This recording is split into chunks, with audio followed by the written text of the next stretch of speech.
Assalamualaikum warahmatullahi wabarakatuh. Sebelumnya, perkenalkan terlebih dahulu, nama saya Amanatur Rizkiyah. Video ini saya buat guna memenuhi tugas UAS mata kuliah studi kelayakan bisnis. Langsung saja ya. Siapa sih yang tidak mau mempunyai usaha sendiri? Setiap orang pasti ingin melakukan yang terbaik untuk kelangsungan hidupnya, seperti hanya menjadi seorang entrepreneur. Nah, membicarakan masalah entrepreneur kali ini, saya akan mereview buku yang membahas mengenai bagaimana sih menjadi seorang entrepreneur yang sukses. Buku karya Madigu Wawi Prasantyo menjadi jawabannya. Buku terbitan PT Tangga Pustaka mengambil judul Kebelet Kaya. Dari judulnya saja, siapa sih yang tidak ingin menjadi kaya? Buat kamu yang ingin mengenal lebih dalam masalah entrepreneur, tentunya penasaran seperti apa ulasannya, bukan? Langsung saja berikut spoiler ulasan buku secara garis besarnya. Pada bab awal buku, kalian akan langsung disajikan mengenai masalah bagaimana langkah awal atau memulai suatu usaha. Hingga sampai akhir buku, kalian akan dijelaskan bagaimana sih sikap entrepreneur itu. Madigu Wawi Prasantyo dalam bukunya mengajak orang mengetahui terlebih dahulu sikap seperti apa yang harus dimiliki oleh seorang entrepreneur.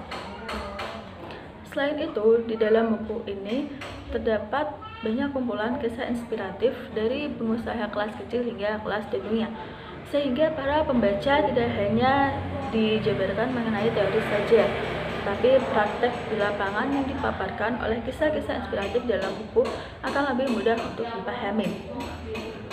Ada satu kisah dalam buku yang membuat saya tidak bisa melupakannya ketika membaca, yakni kisah ke-56 pada bab 10 dengan tema mimpi yang dicuri martabat. Singkat ceritanya seperti ini.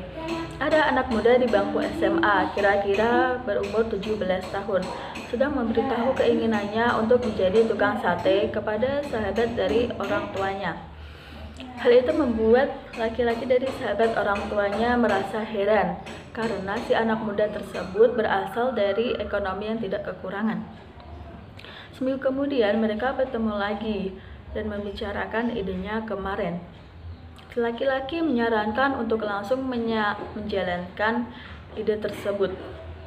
Kemudian si laki-laki bertanya, ada niat lain gak selain dapat duit terus dagang sate? Ada, sekalian tes mental, kata anak muda tersebut dengan mantap. Lama mereka tidak bertemu hingga suatu hari mereka bertemu dan berdialog. Si anak muda berkata, Om, saya memberikan semua informasi kepada orang tua saya, terutama papi. Saya dimarahin Om, saya dianggap kampungan, gak bermutu, menurunkan martabat orang tua, gak pantas, dan lain sebagainya. Saya disuruh sekolah, tidak usah berdagang. Saya sedih dan kecewa Om. Laki-laki tersebut tercenung dengan cerita anak muda tersebut. Peristiwa ini mirip kisah sahabatnya yang sudah meninggal 7 tahun lalu. Anaknya hingga sekarang pengangguran. Dia sudah menikah dengan berputra satu.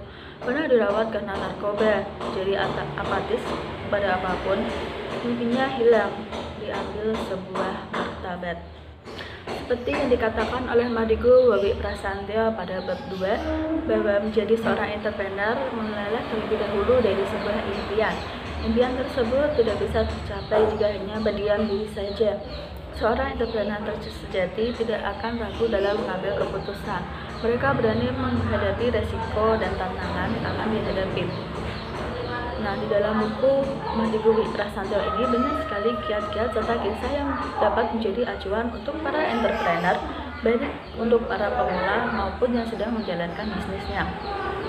Jadi buku ini bisa menjadi solusi untuk para entrepreneur. Sebenarnya banyak bab yang akan dibahas dalam buku Kebelet Kaya ini. Di antaranya bagaimana menjadi entrepreneur, hati seorang entrepreneur, pola pikir entrepreneur, berbisnis tanpa uang, dan sebagainya. Untuk lebih jelasnya lagi, kalian bisa baca sendiri ya. Sekian dari video saya, kurang lebihnya saya mohon maaf apabila ada salah-salah kata. Allahumma fiqh. Wassalamualaikum warahmatullahi wabarakatuh.